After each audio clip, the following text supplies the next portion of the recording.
Tonight's program, The Big Picture, Be Ready, Willing, and Able to Thrive During TEOTWAWKI, is Class 1110. This is a compilation of a couple of broadcasts I've done in the past, updated with materials. This will be the final version of it that will stand from now on. And some of these classes for the last little while we've been doing some reorganizing, have been rebroadcasts of earlier programs, although they're always updated and edited more, because we lost some of them with the server that we were using before. We're unable to record them. These will all be on the website, and the new website is coming along. In fact, if you've taken a look at it, you'll see there is a significant change on the front page. All of the buttons down below, the boxes are working. The drop-down menus above are being worked on. You'll see things coming online almost on a daily basis as you come back. We'll also start announcing things in the newsletter that goes out to let you know new things are available. But the real purpose of that site is education, training, materials, and there will be many, many DVDs, or I should say many videos that will be on there. Some of them will be available as a DVD. Many of them will be available as a download online. And then there'll also be a lot of audios that are being worked on that will be there also. So a lot of training material, as well as text reviews, product reviews, book reviews, different things like that.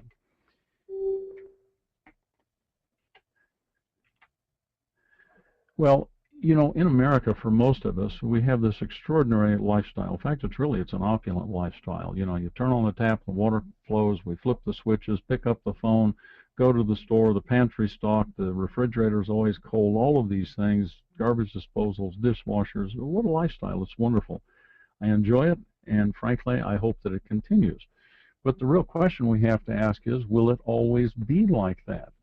And some people assume that it will be, and I really hope that they're right. But just how sure are you that things will always continue like that? You know, what could happen? And there's a long list of things. In fact, we'll be talking about these tonight a little bit. But it's not so much focusing on what the event is, but are we ready to deal with those things? How can we be ready? There's so many things that can potentially happen. Is it possible to be truly prepared? I believe that it is possible. And that's a little bit of what we'll talk about tonight, and that's what all the programs that I do and that Safe Harbor brings to you, they're all about helping each one of us to be in a position to simply ride through and properly respond to anything that may be going on. Well, the first thing we have to understand on our reality check is that, well, life is risky. The fact that you showed up on planet Earth means, well, you're at risk is what it comes down to. And part of provident living and safety and survival is risk analysis. You simply have to look at things and then make decisions about what you're going to do about it, how you may respond to those things. You know, we make choices each day in so many different areas, and the choices that we make are either going to increase our risk or reduce our risk. That's a part of growing up. As a matter of fact, looking back on teenage years, you know, sometimes it's like, well, it's a surprise that any of us survive those things, because well, I did a few really dumb things in my life, and I still do a few dumb things, but hopefully, having learned, I don't do as many. But you have to understand that risk can never be eliminated. There's no way to get rid of all risk. We can mitigate it, we can reduce it, we can avoid some things as best we know how, but risk will always be with us. So life is risky as we take a look at this thing we call living. Now, decisions that you and I make, they will either contribute to the results of any disaster, they'll make them worse, or they'll make them less. And what it comes down to is it's things about where you live and how you live, what you do and what you don't do. All of these things will have an effect on any kind of an emergency disaster that shows up in your life. So in this risk, in taking a look at it, well, where do you live? What do you do? What don't you do? How do you live? These kinds of things. And what you have to do is say, well, where does this fit into my risk analysis? Do I live in a big city high-rise? That has a different set of risks. Do I live along the coast? Do I live in the bottom of a canyon, in a tall pine forest? All of those things can affect what may go on. As a matter of fact, we've seen some of these risks show up in people's lives that have proved they're really a problem with both fires and floods and some of these other things. And the thing that is important that we do is that we don't try to hold others accountable In other words, blame them for decisions we make about where we live and how we live.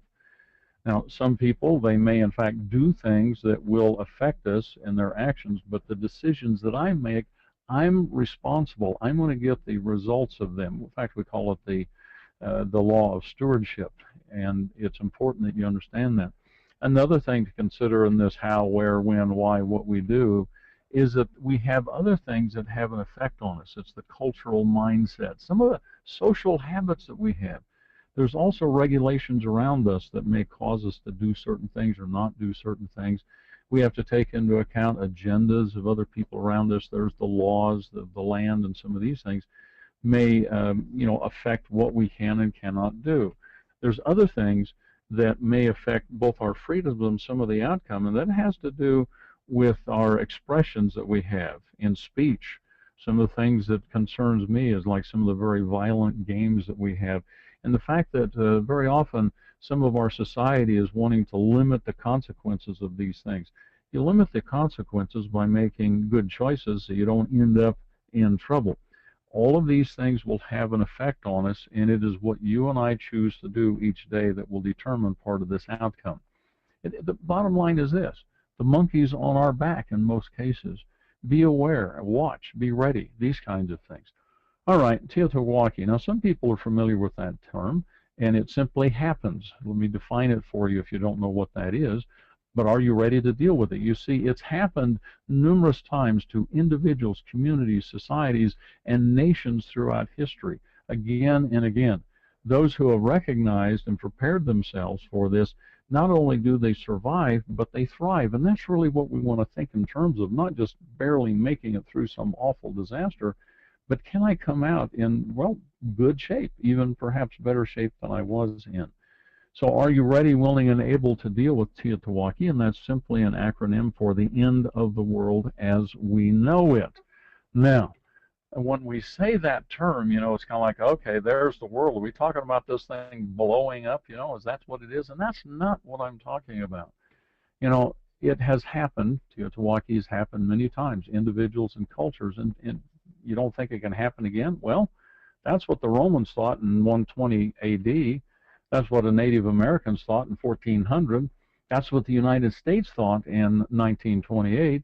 That's what carburetor manufacturers thought in the 60s. That's what the broadcast TV thought about their, business and how it was going to go in the 70s. And then Colorado Springs, what were they thinking about back on the 1st of May of this year? And so things change, and they can be upon us in a hurry, and they can come in ways that we don't necessarily expect. Or sometimes it's like, well, it happens to the other person, not to me. So what does it take to make it when these things show up? Some of these things that are literally going to change your world as you know it. Whether that's individually in your household because you were away at work, as there were many people away at work when the fire swept in, burned their house down. They didn't even have a chance to put things away or grab those precious photos. So what are some of the things we can do to mitigate how the outcome of these things is? When it gets really, really bad and very serious, again, it's not just about did I make it through, and sometimes that's about all you can expect, but can we do things to make that outcome even better? I believe that there are some key enabling words that I want to define for you, and this is really the heart of what I'm presenting this evening. And you need to understand them, and you need to live them, and it sounds so simple. In fact, it sounds too simple. That's one of the things about some of these principles and laws, is that sometimes they just sound, this is just too simple, this is too easy to be true. Well, living these things can be a challenge. So here's the words: ready, willing, and able. Ready. That means that you won't be caught completely off guard. Now, can you anticipate every possible thing that will occur? No. I mean, I would assume and I hope that you wear your seat belts when you're traveling. You just put them on. It's just a habit. Why? Because you're going to have an accident? No. You're probably not planning on having one, but it could occur. So you won't be caught off guard like, oh my heck, I'm headed towards the windshield, my face is going to pass through it, maybe I better put on my seat belt in a hurry. You're not that fast, is the bottom line. So you're doing things because you're analyzing the risks around you, and you're saying, all right, this is a possibility. I'm going to do what I can do to be ready for it. Just be ready. Simple idea. As a matter of fact, it's almost too simple. Here's when we're talking about being ready, it's really in all of these areas. It is about spiritual, who you really are, and your eternal relationship, however you want to view that. It's about being mentally ready. That's about knowledge and understanding and skills. It's about emotional being ready. Attitude, outlook, commitment, resilience are all a part of it. And it's about the physical side, which is about things you have in store and tools. How about your health? You know, if you're on your deathbed, you can't do as much if your health has been degrading. Now, by the way, we all age, and eventually our health does finally give out. But are we doing everything we can to maintain it? It's also the location where you choose to live. You know, if you choose to live in a penthouse in a high-rise and certain things happen, that's going to affect the outcome versus somebody that lived on flat ground where there's not a lot of tall buildings or people around. So the location will have a huge effect. If you live right on the coast on one of those beach houses in the Gulf, well, periodically you have the storm surge that comes in and the hurricanes and those kinds of things. You also have tsunamis. So location, all of these things affect tremendously whether you're ready. Have you taken into account? Are you willing to look at things and say, this is a possibility, so I need to be ready for it? Well, our next word is willing. And this is about purpose and a commitment. When I talk about that, you know, you've looked and said, here's all the possibilities. I'm working to get ready. You know, some people are, well, they're sort of ready, but if they look at it and they say, you know, if it really gets to be that bad, I mean, if it's really, really that bad, I would just as soon die. Well, that means actually they don't have a purpose. They don't have a commitment to go through things. You know, just how willing are you to be ready for whatever may come? That's a question that you ought to ask yourself. Now, when we talk about willing, guess what? We're talking about the same things. It's in terms of your spiritual willingness, so your strength and vitality there. It's in this area of mental and emotional and physical again. Are you willing to do what it takes beforehand so that you can be ready? Are you willing to go through whatever you need to go through? Are you willing to pay the price to be ready and to make it? And in some cases, people, and I hear this fairly often since I do this all the time, some people say, well, you know, if it's that, I just don't want to do that. You know, I've lived a good long life, or whatever their excuse is that they say, and that's okay, because each one of us has the right to make those decisions. But sometimes when you get into the middle of these things, you might go like, oh, I didn't mean that. You know, time out. Can we back up? Can't do that. Once you're into it, you're there. This other one, able. Have you done what it takes? These words are actually more powerful than you might think they are, yet they're so simple. Ready, willing, and able. You can be ready, you can be willing, but if you haven't done, well, put some food into storage. If you haven't put up some water, if you have not learned the skills, if you haven't said, you know what, this is a dangerous location, I'm just going to move because this one thing that could happen, and it's likely to happen if I live here long enough, and I have more work to do, and I want to take care of my family. So have you been willing to move so that you would be able to survive that because you're out of the way?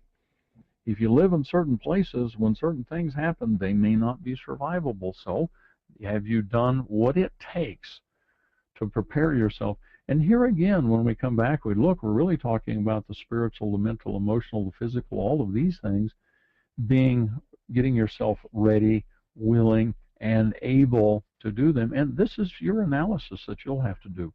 Look at all the possible situations and occurrences that could happen. Let me explain it to you a little differently as we look at these key words: ready, willing, and able, in all of these spiritual, mental, emotional, physical ways. Ready, another way, and I talk about some of these principles or laws all the time because I believe that they're extremely important. We have this one that's the law of the parachute. What that's about? Well, you know, if you're going to jump out of a plane or fall out of a plane, you have to have it before you need it, have it with you when you need it, have to know how to use it, actually use it. It must be a good quality one. But in this case, when we're talking about being prepared for, you know, disasters, emergencies, self-reliant living, provident living, whatever you'd like to call it, now we're talking about your attitude, knowledge, skills, and supplies that you have, because once you're into the fall, once you're in the disaster, The disaster has no responsibility for your well-being. You have to be ready to deal with it in all of those areas. Simple concept, but very true. Another one about willing. Now, this is about the law of stewardship also. The law of stewardship I talk about here again and again. Authority. You're alive. You have the authority. You have the right. It's been given to you to act. So you live your life day by day taking responsibility. That's acting within the bounds of your life. And each one of us gets to make choices day by day. We've already talked about those choices. So it's your responsibility to make the right choices, because the accountability, the consequences of them will simply flow. If you've chosen to not do certain things and then you have this event that's occurred and it's like, oh my goodness, I'd be okay if only doesn't help. If only I was wearing a parachute, I wouldn't die at the end of this fall. You can't fix it once you're into it. So this is a part of willing to make the choices, willing to take the responsibility, willing to do whatever it would take. And then when we talk about this able, another part of that, so much we can really fill it in with this law of provident living, which I believe is the foundational law for everything. And it brings us right back to what we've been talking about. It is about your spiritual life and well-being, who you really are, what your focus, commitment, purpose is. It is about your attitude, your outlook. This is a mental and an emotional thing.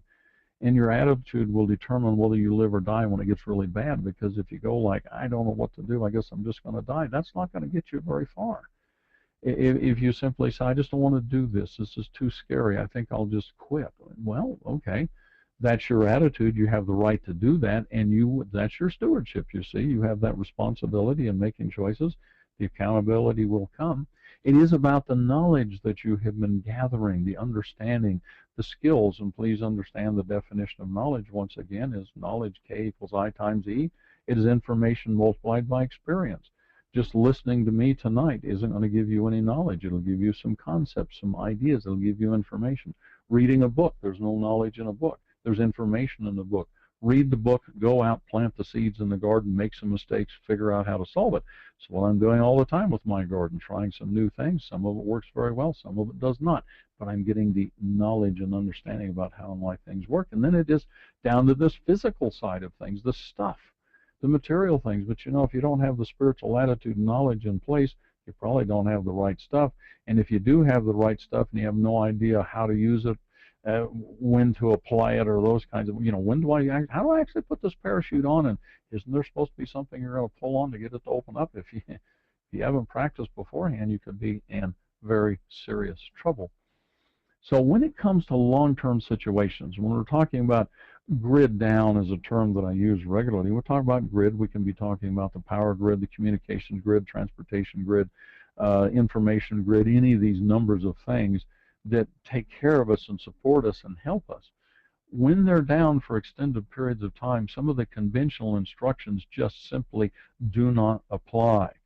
You have to be ready beyond the norm. And there's many nice sounding ideas that are being passed out about the lifestyle and how things would work. This is usually from people that have a lifestyle perspective of the utilities are always close at hand. And sure, they go away, but they don't go away for very long. They're back. Maybe they're off for a few days, a few weeks, but you know they're coming back.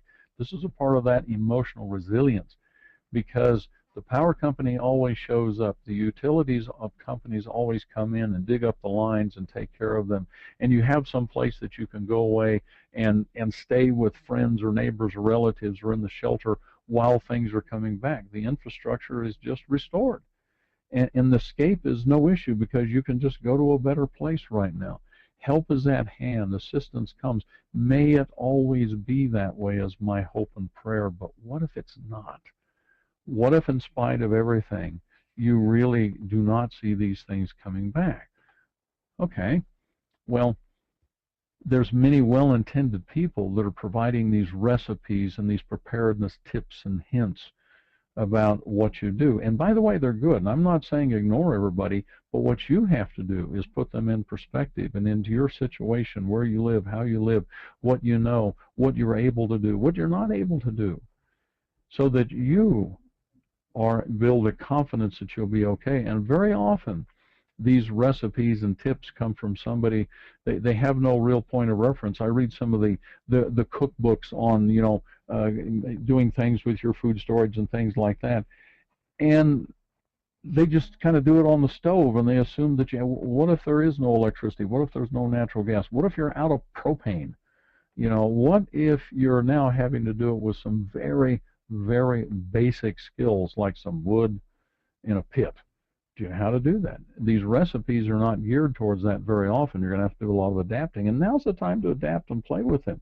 So very often the perspective that's in many of these books and these tips and hints that come to you come with kind of a perspective that, you know, life is still pretty normal, and we're never really without utilities for a long period of time. They're gone for a little while, they come out. And the other thing, this is the emotional one that is so critically important to get your head around, and it's difficult to do from a theoretical standpoint, but you need to work on it. I'm working on that, because you see, when things break down right now, we know there's a light at the end of the tunnel. And this is not about gloom and doom and that it's going to all go away and never come back, but what if it does? It's just about being prepared for the worst. You kind of remember the moniker I say very often, this badge I wear that says, you know, there's no doubt that tomorrow will come, there's no dispute that things happen, but how you're prepared to meet tomorrow will make all the difference in the world. If you're prepared for the worst, then no matter what happens, it'll be an adventure. So I do my best to prepare for the worst, so that whatever happens, it'll be an adventure. And if the worst doesn't happen, I hope and pray it doesn't, hey, life is really easy. And I like easy. I'm not into struggling and suffering. I've tried pain, and it's not what it's cracked up to be. I try to avoid it every time I can. You know, few people can even imagine what long-term loss of service is, and the ability to resupply, what it's going to be like. We do live in this opulent lifestyle. In this country in particular, we are so incredibly blessed, and it's been this way for generations. And these utilities come back, and all the infrastructure is there. And we have, and this is the trap, this last one on my list, we have this physical, mental, emotional dependence, because it's always been this way. This is one of those traps I talk about. We get so used to it being this way that we cannot imagine. That's one of the reasons a lot of people choose not to do anything, because it's kind of like, well, it's always been this way. And look at all the riches, the wealth, and the strength and power that we have in this country, or in many countries. It's like, that's not going to come to an end. Well, I hope it doesn't. And let's work in every way that we can to see to it that it does not. But still, I believe in being prepared for the worst. And then you just have adventures in life. So in order to thrive during these extended periods of shutdown, and the shutdown doesn't have to mean that the power grid gone, it just means you're stuck someplace where there's going to be no power and you can't get out for days or weeks or months.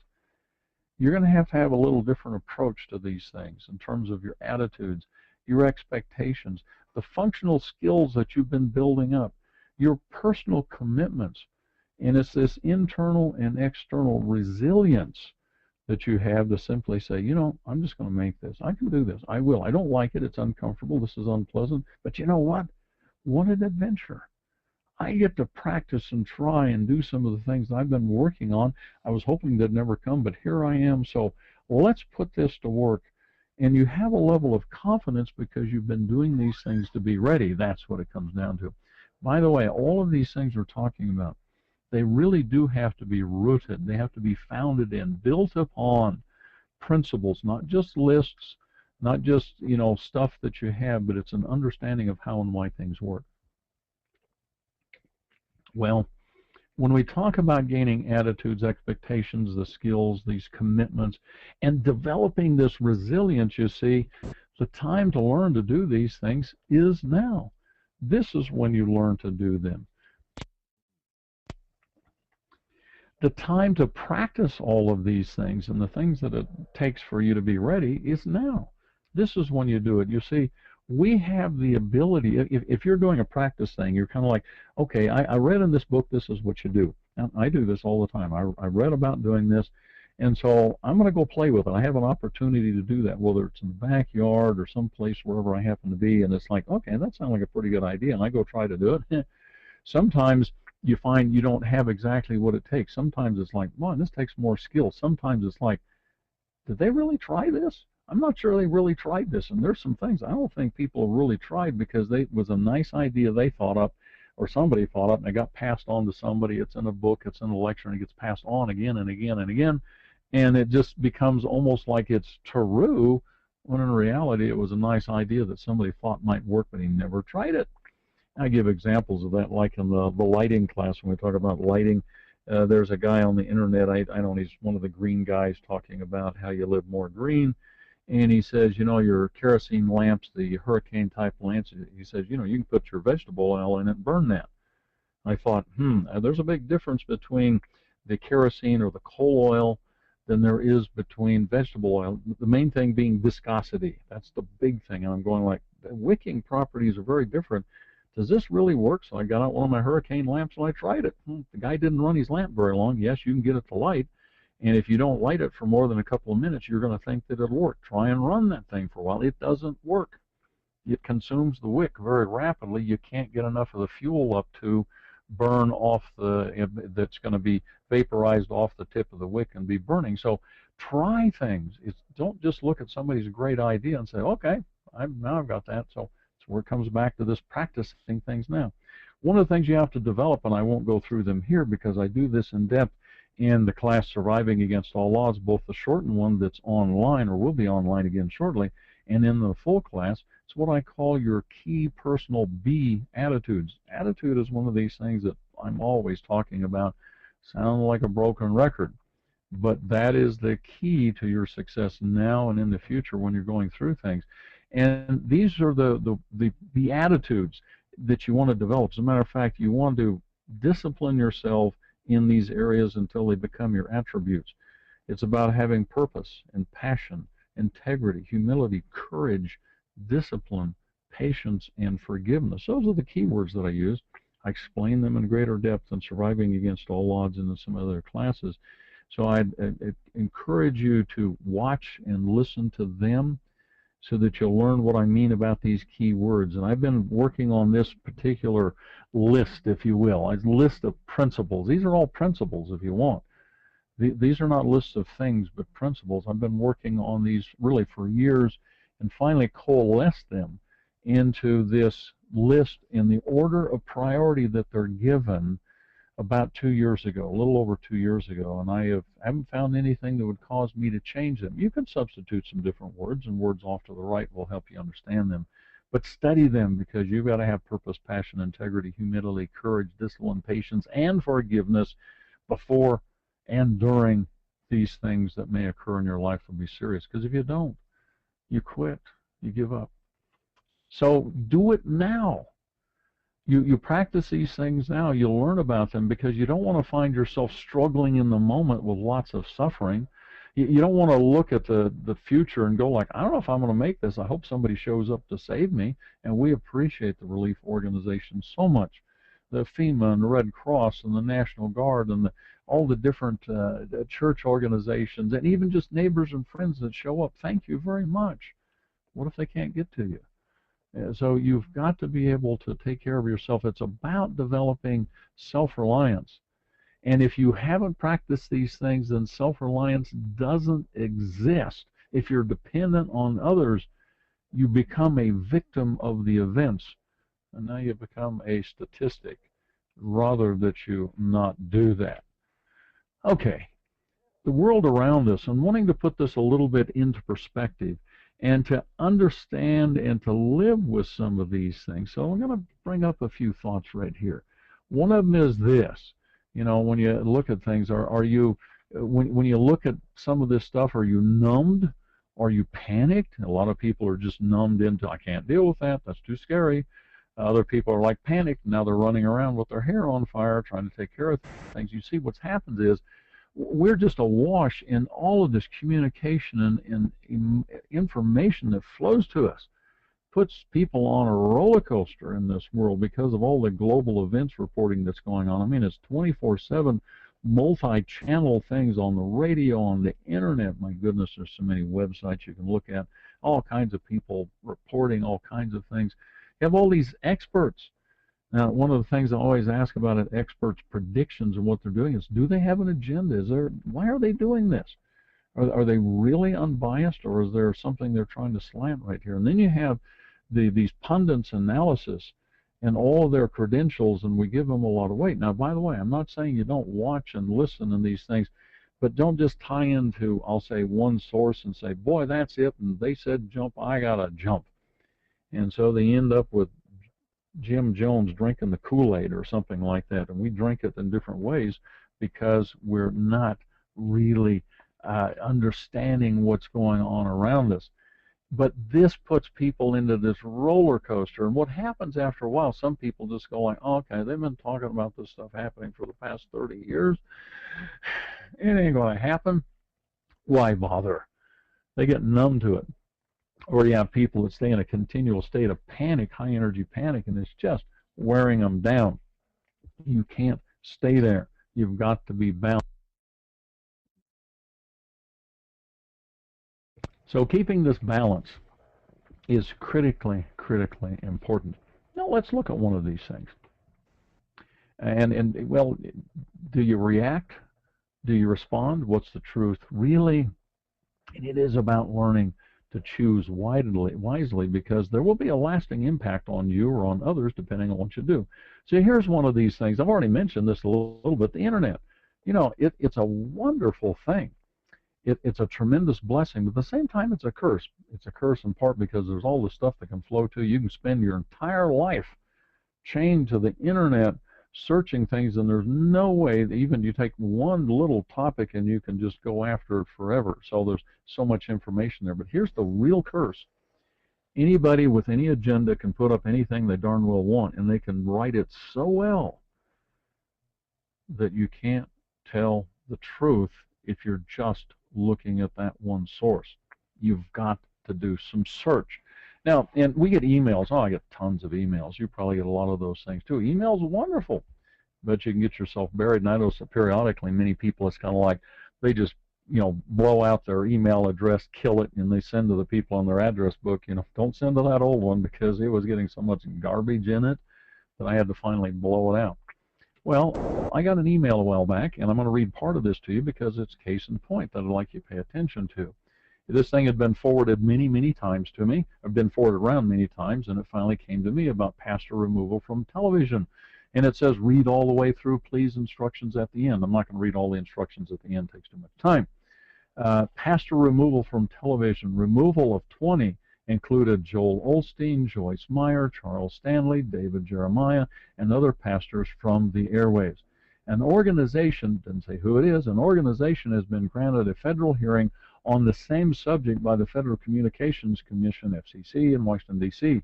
Their petition, number 2493, would ultimately pave the way to stop the reading of the gospel of our Lord and Savior on the airways of America. They've got 287,000 signatures to back their stand. If this attempt is successful, all Sunday worship services being broadcast on radio or by television will be stopped. This group is also campaigning to remove all Christmas programs and Christmas carols from public schools. You as a Christian can help. We are praying for at least 1 million signatures.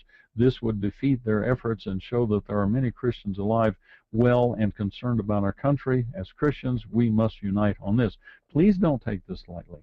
We ignored one lady once and lost prayer in our schools and in offices across the nation. Please stand up for your religious freedom and let your voice be heard.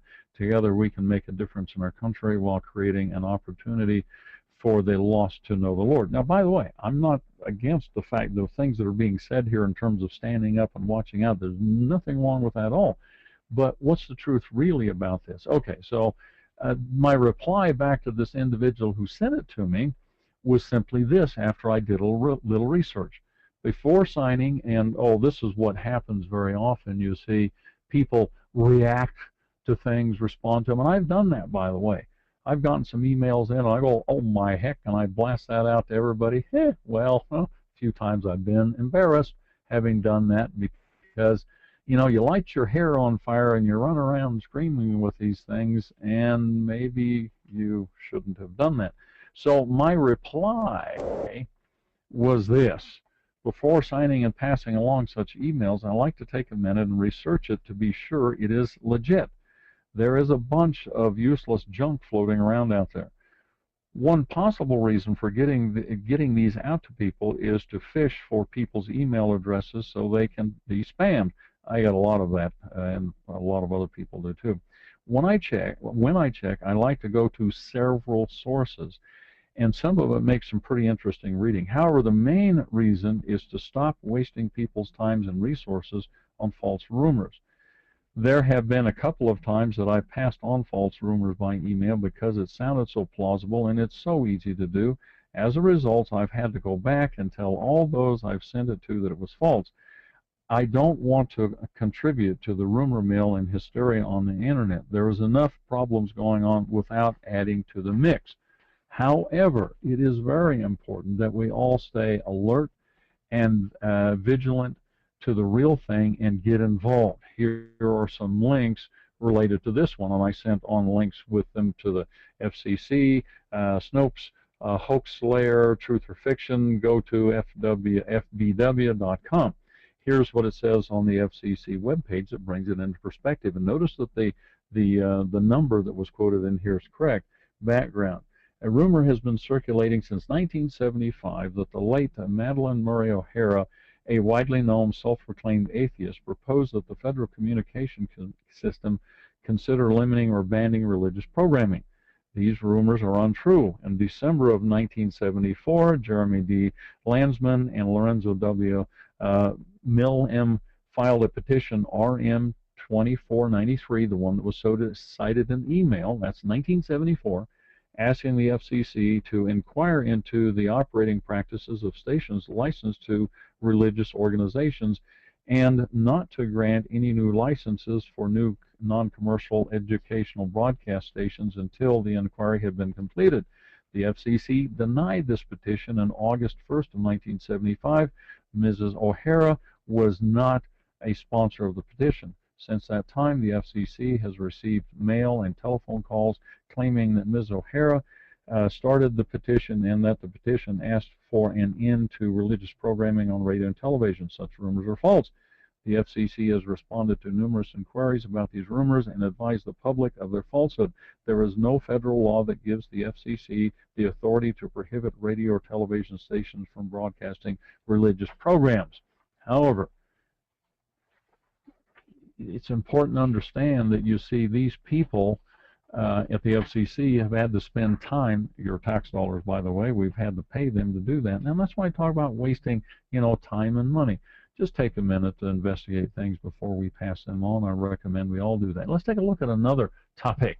This is an interesting one. Climate change, global warming. Well, that'll get a lot of people's hair on fire for, against, and how, where, when, and why. So when we take a look at this, what's the truth really is what we want to ask. What's going on? Let's do some research. And there's people that are doing good research out there. So be sure that you're getting to the people that are willing to annotate where all of their data comes from. Here's an interesting one. The website's at the bottom. It's longrangeweather.com/global_temperatures. And if you will go there, you can study this chart. We won't take any time here, but the bottom line is that the temperature has been fluctuating up and down. We go through periods of warming and cooling and warming and cooling. We happen to be in a warming one right now. It has happened before. It will happen again. Now, the thing that's up for grabs is just what's affecting that, and how much effect does man have on it. It's interesting to note that one of the individuals, in fact, he's kind of the father of the fact that it's all man-caused, has since said, I'm not so sure. There's data that's saying that may not be the case, and has backed down. Some of these things take some time to figure out, and when people jump on the bandwagon and run up the flag, sometimes it's the wrong flag. Let's look at some more things here.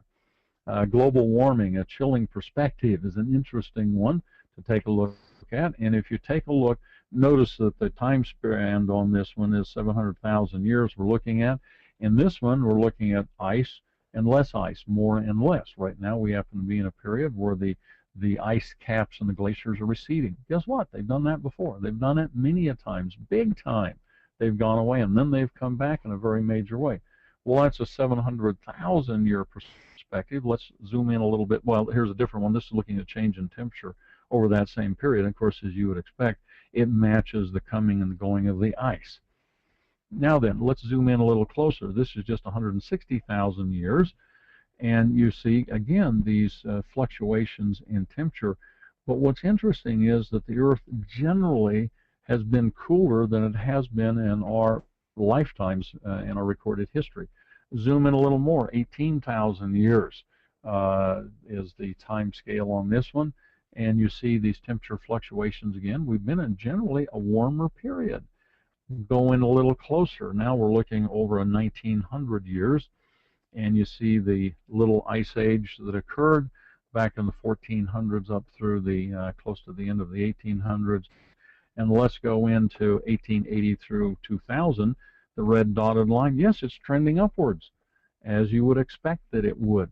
And yes, notice that the fluctuations are pretty wild in there. In some periods it's much warmer, and then it's cooler and it's warmer, and that goes on. This is the way of things. So if you look back out at the big scale, yes, the climate is changing. It has always changed. We have been in periods of warming. We've been in periods of cooling.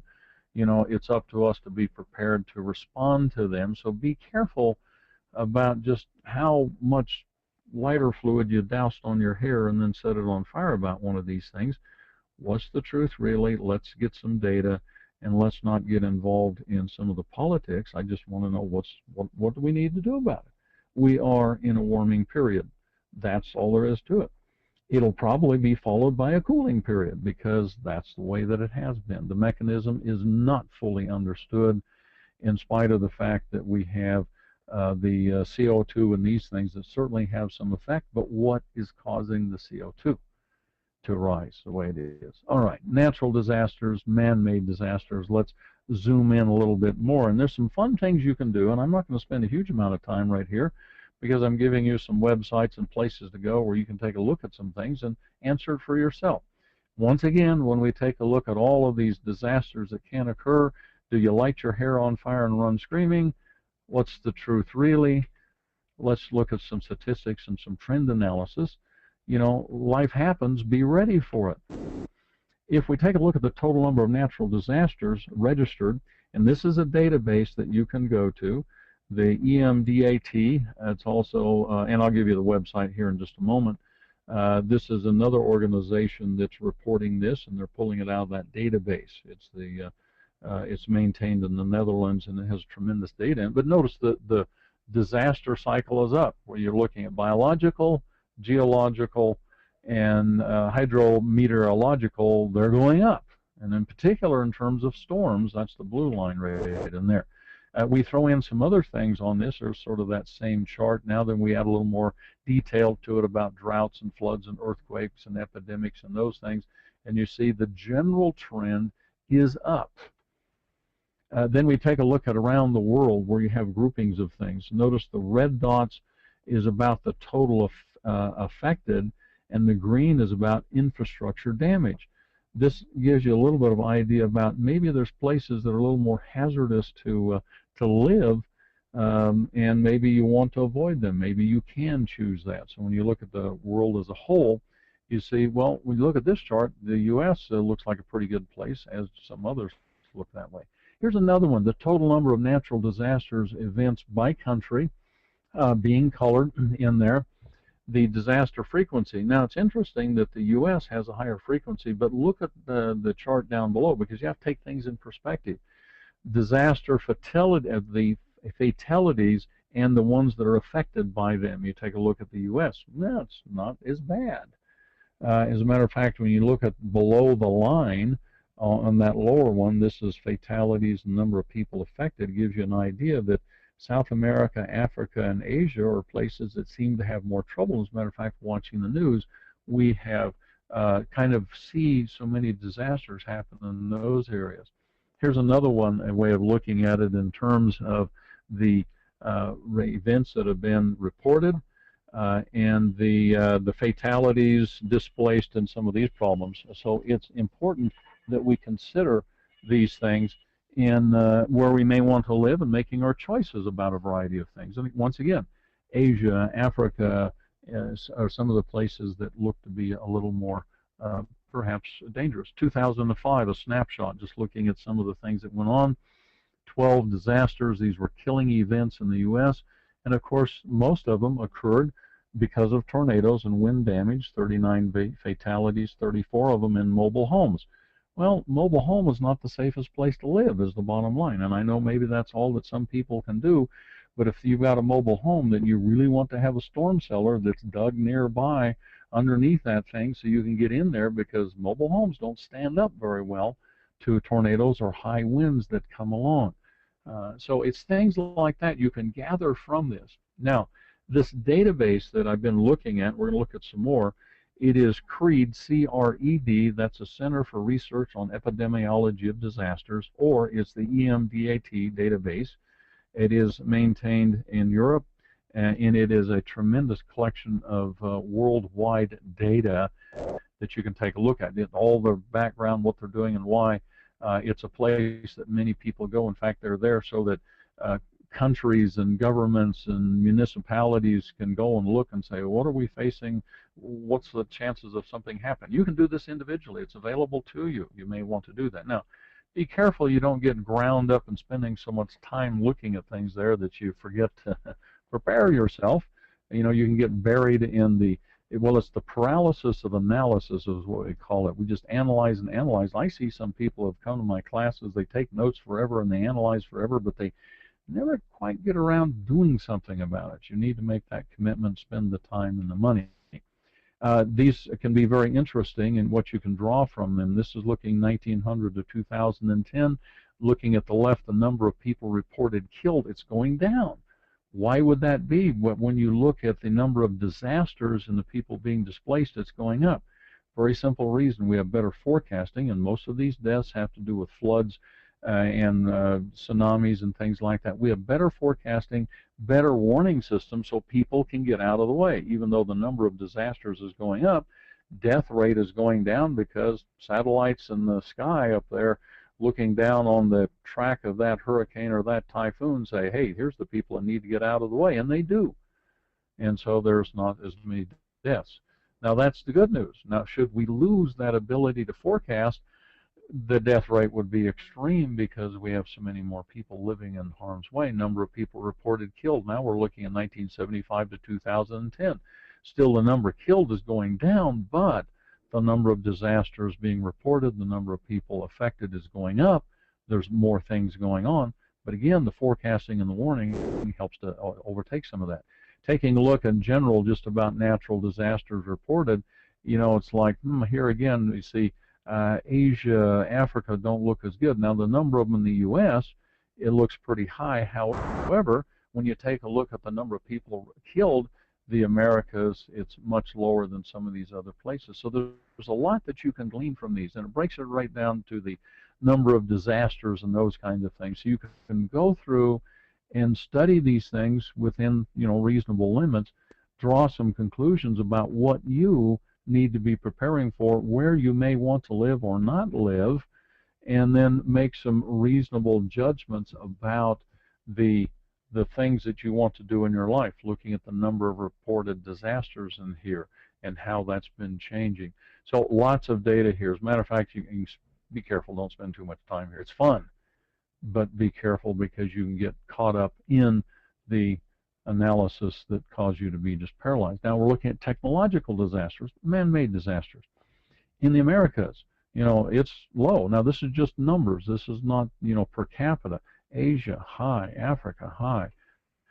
You take a look again at the number of killed right here. We're doing fairly well in this country. One loss of life is too many, but it's a safer place to live than others. And then we go through and there's listings of numbers of people killed by event and dates and things like that. So there's a huge amount of information that you can glean from that database. Now, be careful, again, it's about this response, and I've talked about these in a couple of other programs that I do, the one which is Survival TV Could Kill You, and it's about how people respond to them. There's two programs you can learn things from them. In fact, they're worth watching as long as you have some pretty strong filters on. Doomsday Bunkers, there's some things to learn right there, but most of it's pretty poor. That's an infomercial as far as I'm concerned, and it says if you don't have one of these bunkers, you're going to die. By the way, I'm not against having a bunker and underground storage and those kinds of things. Great thing to have. But if you don't have one, it doesn't mean you're doomed. But you may have to, do some other things to be sure that you'd be okay and how you get out of the way. Doomsday preppers, again, I don't appreciate that program too much simply because it's the attitude that is shown about the way they're forecasting these people. And quite frankly, these two shows will turn off the new people. They're going like, I wonder if I should get prepared. You go watch one of these things and you come away with, well, I don't have $400,000 to spend on a bunker. I guess I'm dead. Why try? Eat, drink, and be merry. I'm going to Disneyland.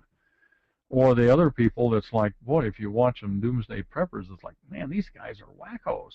I don't want to be labeled screwball like that. In some cases, the people are not so wacko, but it's how they're kind of presented. It's the producers of the programs. I'm just not, well, enough said there.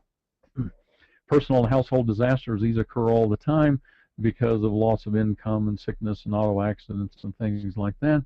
And you simply need to be ready with those things. We're going to take a look at the little bigger picture here for just a few moments. The natural kinds of things and weather and this whole list of things, these are all natural events, acts of God, if you want to call them that, things that we don't have control over. Some cases we can predict them. In other cases, boy, it just comes out of the blue. Well, in the weather area, heat, wind, and winter. I find it interesting to watch some of the programs that are on the Weather Channel and some of the others, the History and Learning Channel, and learn about how these things go, what they look like, some of the warning signs and things about them. In other words, be educated is what it comes down to. Understand some of the things that have gone wrong. It will actually be quite instructive. Now, don't watch TV all the time because you've got to be out there doing something about it. When you take a look at heat, the heat wave, in fact, this has been going on right now. Here we are in this period in June and July. It's already been pretty ugly for a lot of people. And it's not just the temperature, but it's the heat index, as it's sometimes called, because you take the air temperature, you put with that the humidity, and then you have an apparent heat. It's kind of like wind chill. When you have wind that's blowing and it's below zero, it's going to make it look colder than that. It doesn't even have to be below zero. It can be 20 degrees above zero, and the wind can make the same cooling effect on your skin as though it's 10 below zero, which could be hazardous. Same kind of a thing with heat. Be educated, be aware, because actually the heat waves kill a lot of people from time to time when they're not prepared. We have wind, and wind is one of the big destroyers. In fact, when you take a look at what destroys homes, wind is at the top of the list. And we have, even our big buildings and our cities are very susceptible, and you really don't want to be below all that falling glass that was coming out of these buildings as that wind was tearing into them. Tornadoes, of course, being the one that's quite spectacular and extraordinarily destructive, the kinds of damage that it can do. And when we looked at that statistic before in 2005, the deaths, that there were 34 of the 39 were in mobile homes. You see, there's a house right there. It got pulled off its foundation, but yeah, it was survivable, kind of a rough ride. When it's a mobile home, it's just shredded is the bottom line. One of the things that goes along in this wind area, of course, is hurricanes. Hurricanes are more of a coastal event. They bring a lot of flooding.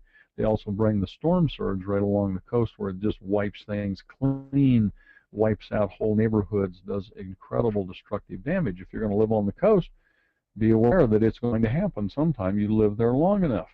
And so you just prepare for those kinds of things. That picture on the upper left-hand corner there, that is the surge wave, the storm surge coming. Looks an awful lot like a tidal wave, and it is a tidal wave. It's just driven by the wind.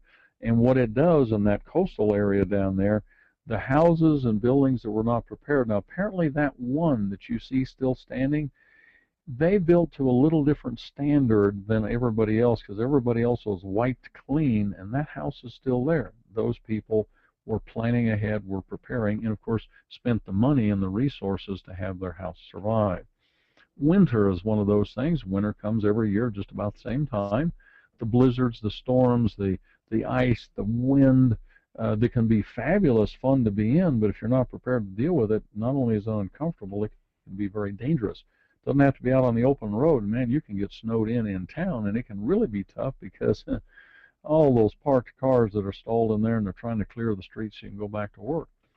One of the other things that occurs, and this is particularly true in the New England areas and across the the midsection of the country, and in the upper south regions, the ice storms are incredible. They're extraordinary. They're beautiful, but very, very destructive, particularly to above-ground power lines. And even these transmission towers, these steel towers that were brought down and destroyed because of the weight of the ice that was on them and on the lines. And back in, it was around 2000, I don't remember the exact year, 2000, 1999, 2001, there was a massive ice storm in the New England area, and it took out power to some of those homes for 6 weeks and longer because of so much destruction that it took a long time to get things restored. So be prepared to deal with those things. You live in an area where those things occur. Of course, they can occur just about any place, but they're very rare in some other areas. I know in where I have lived, I've seen 2 ice storms in my life, and they were not heavy enough to bring down the power lines, but they were beautiful to look at. A lot of tree branches down. Volcano. Well, this is one, if you live around a volcano, it can occur, even ones that have been inactive for long periods of time. Although it is fairly easy to know when one is active and when it's coming active, usually they don't just explode without any kind of a reaction. And that one in the upper left, that's the Philippines, Pinatubo. And when it finally launched, but there was lots of rumbling that was going on beforehand. The picture's off to the right, is the ash after Mount St. Helens in Idaho and some cities in the U.S. Pyroclastic flows that are extremely damaging. You don't want to live where those come down because you do not survive them. And of course you have the mudslides and other things that occur, and then you have lava action. Fascinating to watch, as I've watched some of that in Hawaii, but when it flows down around your house, your village, and your buildings, it will destroy them, is the bottom line. Earthquake, one of those things that's one of the hardest of all to predict and get the precursors to them. Volcanoes, we have a little bit of warning time with them. We have wonderful warning time with our weather satellites. Earthquakes just kind of show up, and we don't have as good a prediction about them, and they can be devastating. They can bring down buildings, particularly if there were not codes in place or the codes were not being followed. They can do tremendous damage, lots of loss of life, very heavy infrastructure damage to roads and all kinds of utilities and things like that that can cost billions and billions of dollars to repair, and of course people are going to be doing without for periods of time. Associated with them along the coastal areas, of course, is a tsunami, and we've in the past couple of years have seen some very devastating ones occur that have given us some spectacular pictures, but my goodness, you know, if you're not out of the way of it, you simply don't survive. This tsunami that came into Japan, and we're all familiar with the amount of destruction and damage and loss of life that went on there, and some of the secondary effects from that literally are going to take decades and decades to recover from. The personal loss and the upheaval is tremendous, and of course there were many, many lives that were lost if you didn't get the warning and get out of the way. Here's one that's a little further from home that can affect us, and that's the CME and GMS. CME, coronal mass ejection from the sun that causes geomagnetic storms. This is nature's own EMP. It's about these gigantic ejections of charged particles that can come off of the sun in spectacular flares that are just monstrous. And we've had a few of those that have hit this Earth. And if they get launched towards the Earth, and the thing is, it's not like the whole sun is launching in every direction. They come out in a fairly narrow window where they come out. In fact, here's one that's looked at from the that white circle in the center would actually be the sun, where it would be. Of course, the sun is blocked out from the instruments because it would damage them. This is from a sun-orbiting satellite that is out away from it. And here you see this coronal mass ejection. And consider that that white circle in the center is actually the diameter of the sun, and see how far that reaches out into the planets. If that had been aimed towards the Earth, it would have been a big problem. And so that the good news is it has to be pointed towards the Earth when it goes off. And the reality is that has happened in the past. 1859 was the last really big one that did tremendous damage to the little bit of electrical that we had going, which was primarily the telegraph. And there was no electronics in the telegraph, and yet it started fires and shocked some technicians and did some rather interesting things. With all of the power grid that we have right now, this gigantic antenna maze on the Earth, the destruction would be quite tremendous. We have man-made and natural combinations. I put these because man either causes them or affects them to make them far worse, floods being one of them. And floods is the second biggest destroyer of homes. You know, if you're going to live where it's going to flood, you want to get on higher ground, would be a good idea. Build your house on stilts, whatever you have to do. Build in such a way that it will go around you, because if it has flooded in the past, it will flood again. The rivers rise, the lakes rise, and of course the ocean can flood inwards, and you can have this flooding that occurs in coastal areas, and of course even in inland areas. And fire often happens as electrical things short out. Loss of life to both the animal life, but also to people. But you have to be careful. It doesn't have to be a gigantic flood. It can be a little localized flash flood, and people just do not respect the power of moving water, and they'll drive into 6-8 inches of water and find their car being swept away. Rapid moving water, 8 inches will move your car, and they get swept off into deep water. Now it becomes a fight for your life. We have the wildfire. You know, the floods, we affect them by the things we do to the land and also where we live. Wildfire is the same way. We've had so much of that going on this season in the West in particular, because of an extraordinarily dry winter and spring. And so we have tremendous efforts going on to fight these, and many homes have been lost this year already, and we're not even into what would normally be the fire season. It would be normally starting about the middle of July, and we've been in it for more than a month. Firestorms create these fire tornadoes like that, where the fire is creating its own weather, and it's just sweeping through areas. You literally cannot fight them. This kind of a storm, of a firestorm, is not something that you can douse. The only thing you can do is get out of the way and hope that the weather changes. I recently did a program that'll be up shortly online about protecting your homes and about these kinds of things. See, where we build and the kinds of things we build, we put ourselves in harm's way, and or we simply do not pay attention to protecting our homes from the potential fire from vegetation and all that may be around us. The vegetation is beautiful, but it can be the thing that sets your house on fire, and then there's nothing left. It's all burnt up. And understand this, that any and every forest that has ever existed, any prairie, any grassland, any sage land, every single one of them at some time in its history has burned. They burned in the past, they will burn again. It's just, are you going to be there when it burns? Prepare appropriately. So everything can be wiped out. If you have the safe rooms and the place that you live in a forest, you want to protect your house, or at least protect some of your possessions, then you provide a place for them to be all the time. And if you should find yourself trapped there, you can literally have a safe room.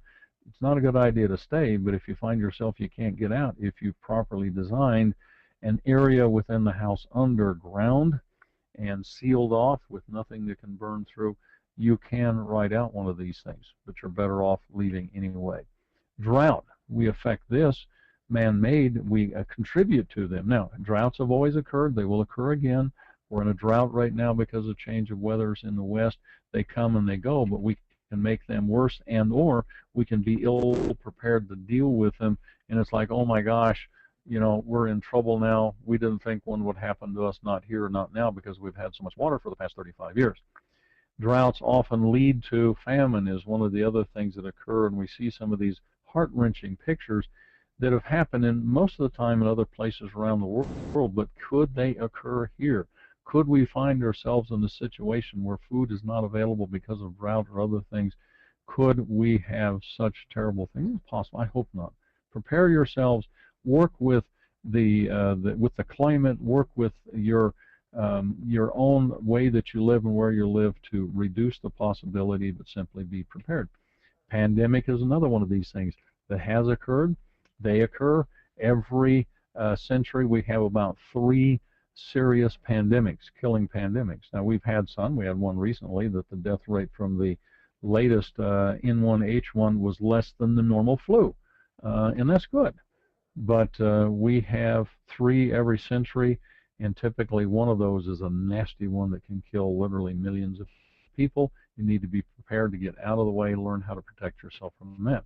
Economic collapse. Now, there's natural things that can bring about economic change that if people, countries, institutions are not prepared to weather them, we can trigger a collapse because of natural things and or just because of the foolish things that we do.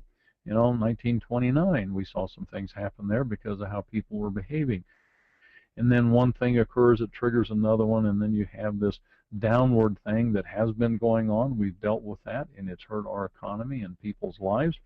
And it becomes very, very dangerous for people to get through because of both their attitude, but now then they don't have jobs, they don't have income, and people get very upset. And then we see one of the other things happen we hope doesn't happen. Well, man-made, these are purely man-made. You know, war, EMP, biochemical, terrorist, nuclear, anarchy. This one that's is a man-made one and been talked about, the Mayan calendar thing that we have going on, and so there's people light their hair on fire. In fact, I told the story of this, and I will still tell it. Back in the 5th grade, this would be 1957, I think, 58, is when I learned about the end of the world in 2012, because that's what the Mayan calendar had, and it scared the heck out of me. As a 5th grader, and I was told this by another 5th grader. What the heck does a 5th grader know about squat? Nothing. But yet we kind of buy into things because somehow we give people power to do that. So, and it scared me back then, but I thought, well, that's a long ways away, 2012. I probably won't even be alive then. Nobody lives to be that old, what have you. Well, of course, here we are, 2012. Wonder what the truth is really. So we take a look at this thing, and there's some people really been upset about that, really worried about that.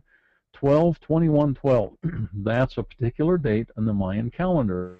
Well, let's understand their calendar and counting system.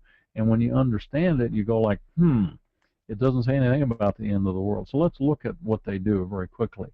They use a modified base 20 counting system. Each one of these registers up above, register at the left, register 9, 8, 7, 6, down through 1. Each one of them has 20 slots in it, except one of them, the second one, so that's why it's modified. They have 20 slots, where in our counting system we use a base 10. We go to 10 and then we start over. In their case, they went to 20 and started over, except in the second register, 18, which I have no idea why. I'm not sure anybody understands why, but that's what they did. So now you take a look at their beginning date, and these are in the Gregorian dates. August 11, 3114 BC was day 1. That's when their calendar began. They've said that's the start of the world and everything. They have titles for these, going from register 1, the keen or the kind, the urinal, the tune, the K-tune, the back tune, pick tune, and on in there in these registers.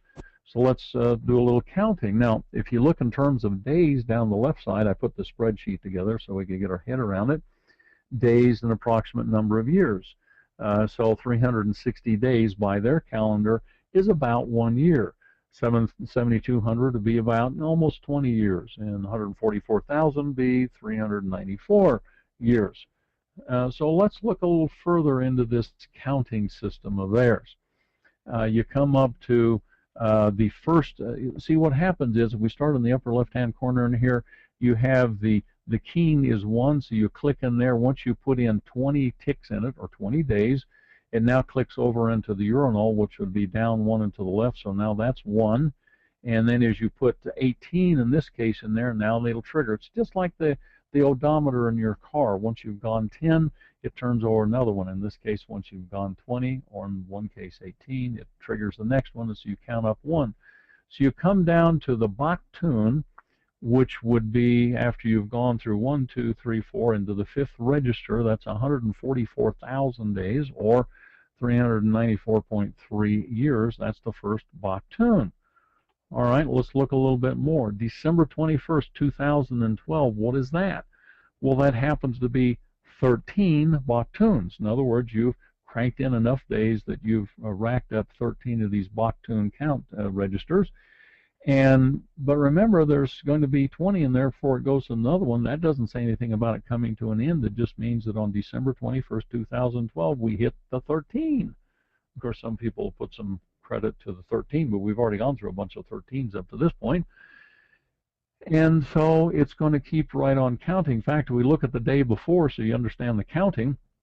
December 20, 2012, it would be 12.19. 0.17.19. When you click in one more day, and the full left hand, the first register over the full right hand side over there, the keen, the register 1, you put in one more day, then that goes to 0, then the urinal goes to 18, which goes to 0, then it clicks one more, so now you come up with this 13 again, and there we are, December 21st, 2012. All right, if we go out a little ways, we can, by the time you fill up all of these registers in the Baktun, which would be 1917, 1919, 19 from the left, or from the right, that's going to be October 12th, 4772. And now then we start clicking over into the Pictoon. So the bottom line is this: the calendar extends out with accounting registers for 63,123,288 years. It does not end on December 21st, 2012. What happens is when they hit some of these big dates in there, that's just party time. December 21st, 2012 for the Mayans would be Mardi Gras. They would do something, whether that's, behead people, I don't know, but they were going to have a big party because that signified the fact that they've gone through another one of these Baktuns. It takes all these years to do it. Okay, so put that one to rest in here. The calendar doesn't say the world comes to the end. It just says we hit one of the Baktun registers. War, man-made. So that's a man-made calendar that's caused some people to get upset. Let me mention one thing, why this is a little disturbing, because I've heard some people say, well, the world's going to come to the end in 2012, so why try? We actually had an event in our area occur down here that's really sad. We live in this quiet little valley. There isn't a lot of crime down here. It's not a perfect place. Murder is very rare, but we had, right after the New Year, in a little city that's 6 miles north of me in here, there was a couple, an elderly couple, they were killed in their home. They were murdered, and their car was taken. When they caught this couple, this duo that did that, this man and woman, and they picked them up over in Nevada, their explanation was, well, the world comes to an end in 2012. We had nothing to lose, so we were just going to run and go do things. It's like, is that kind of thinking that causes all kinds of grief. We don't want to be ground up in these tragedies and these terrible things. Life happens, be ready for it, but don't create it, is the bottom line. All right, war is another one of the things. Well, we know a lot about that. It's gone on. It's been going on all the time. And will it affect you? Probably already has to some degree, directly or indirectly. It's something worth avoiding, but this is some of our human nature we're going to have to work on. Terror attacks, part of war, small wars, individual wars, where people are doing ugly things, and for the most part, they've happened outside of this country, but there's been a little more come home to us. Whatever your beliefs are about these things and who's doing what, we have been more exposed to them now than we were 20, 30, 40 years ago. And they can be very large. As a matter of fact, there's some promises been made that there could be some nuclear events. This is going to more likely be used as a terror weapon than it will be in a total, war exchange. Again, these are some of these really ugly things that I don't want to spend too much time on, but yet they're realities. Be ready to deal with them. Don't pretend they can't happen, because they can and do. Nuclear accidents, now we've had a recent exposure to in Japan, and this was a part of the earthquake and then that tsunami, and we've all watched the drama of that, all the damage to these reactor plants and the extreme amount of radiation that's leaked out, and the ongoing that you don't hear a lot about. They're still fighting that thing over there. They've got a technological disaster, a mess over there with this radiation. And if you see in kind of the upper right-hand corner where it says spent fuel pools, that's where one of the biggest challenges is, to be sure that the spent fuel doesn't get loose and melt down. So it's an awful problem, and it's going to cost billions of dollars to clean up, and it has had an effect really around the world in terms of nuclear industry and those things. Here's another man-made thing. The EMP, missile launched into space with a nuclear weapon on it, detonated at the right altitude. Any old nuclear weapon will do, but some of them have been tuned up to be especially effective in producing an electromagnetic pulse. And you look at the radius damage overlaid on the U.S., and by the way, this has been kind of promised to us. I hope it doesn't happen. I hope we do everything we can to avoid it. 30 miles above the Earth, it's a 480-mile radius. You get up a little higher, 120 miles, and it's a 1,000-mile radius, and then you get up 300 miles, and it's a 1,400-mile radius that takes out the entire Earth, and it just takes out our electronics, shuts down the power grid, destroys the communications and those things. Ugly thing to occur. May it not occur. May we do everything to be ready so that those who would like to do it go like, we're not going to do enough damage to those people. They're going to come clean our clocks. We better not do that. What is the result of some of these really bad things is anarchy, because desperate people do desperate things. When people are hungry, frightened, and without hope, this is where you want to not be, and you want to help as many people around you not be hungry, frightened, and without hope.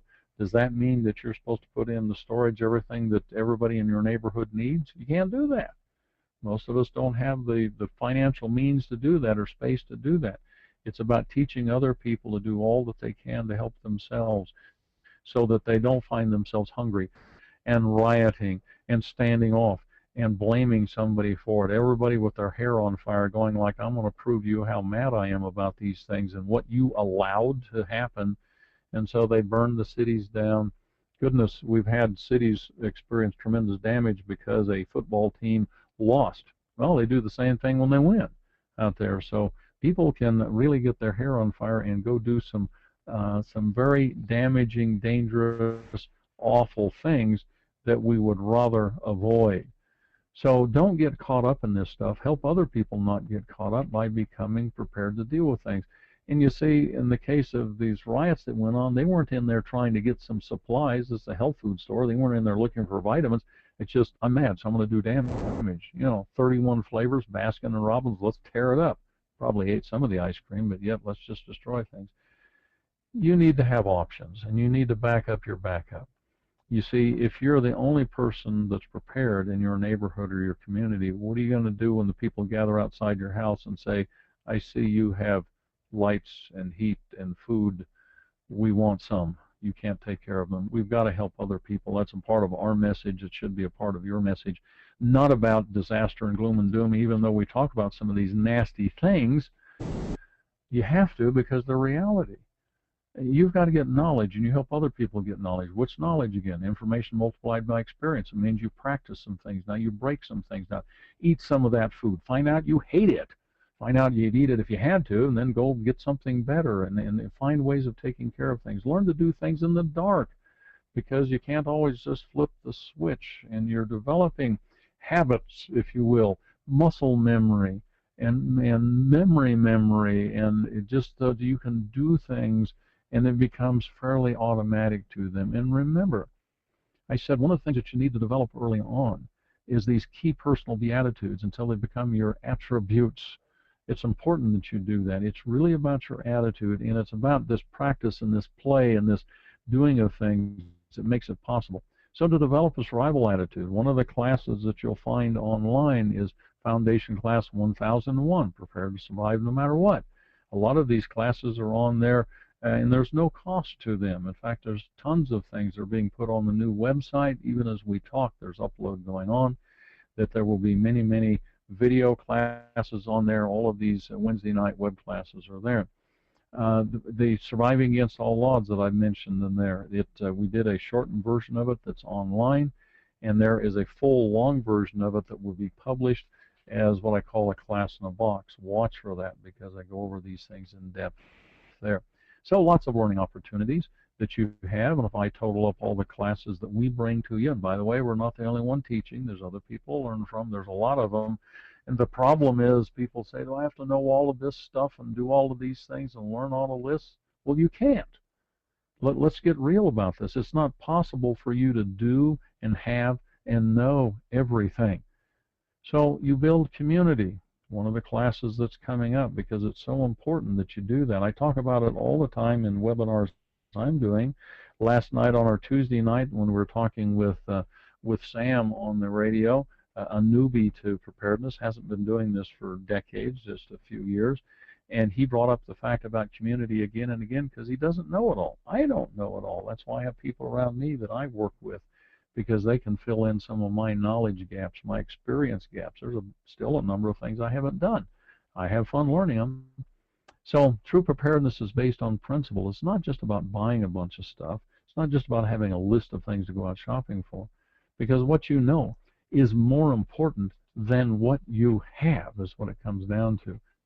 And back to this, what I call the truth about life and why I look at things the way that I do, because there is no doubt that tomorrow will come, and there's no dispute that things happen. But it is how you're prepared to meet tomorrow that's going to make all the difference in the world. If you're prepared for the worst, then no matter what happens, it will be an adventure. I believe we should prepare our lives such that we will have adventures rather than tragedies and disasters. And in some cases, that you have to just move out of the way. And then you have to prepare yourself mentally, emotionally, because if you live in an area where fires occur, your house is going to burn down. So, prepare so that you're not going to lose some of the most precious things. And if you see it coming, get your stuff and get out of there. Hide them away in the bunker that you may have, the safe room, the concrete room, those kinds of things, and then be willing to let it burn down, because you can rebuild it, and celebrate the fact that you're still alive and you're having a new adventure of rebuilding. Once again, the slate is now clean. It's how you look at it that's so important. Life's risky, and we are the domestic pets of the zoo called civilization. I love that quote from Lawrence Gonzalez, and his book is one that I promote heavily. The book is Deep Survival. You need to read it and reread it and study it. Well, loss of infrastructure and normal civilization won't be a threat to you if you are fully committed to a self-reliant living lifestyle. If you have knowledge of your options, and remember that what knowledge is, it's not just I read a book. It's I'm doing these things, I'm playing with them. You have knowledge of proper tools and how to operate and maintain them. And you have the spare parts and you have the tools. Or now, if you don't know all of those things, you have a neighbor that says, look, I can fix that thing. Okay, good. You get the spare parts, he'll fix it, because you're going to go weed his garden while he's fixing your widget. You have sufficient food in storage to carry you through. How much food should you have? You need to have enough food to take care of your household and those that will show up as a part of your family that you may be helping, to carry you through until your gardening is big enough to carry you. That might be a couple of 3 years while you're getting things up, because if you're not already growing 100% of what you eat, then it's going to take 2, 3, 4 years for you to get there. You start growing as much as you can, so you won't be eating as much of your stored food.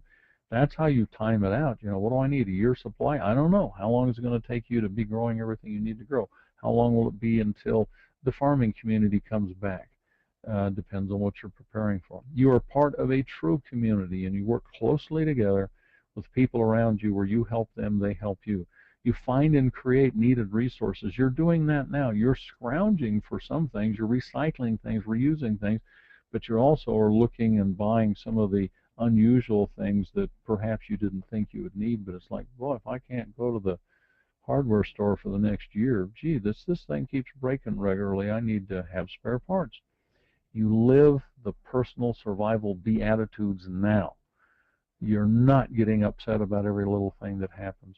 And once again, you're currently producing and storing as much food as you can. I realize that most of us, my life's pretty darn busy, and I can't spend all my time out growing food because I have a profession. I have responsibilities of things I do right now.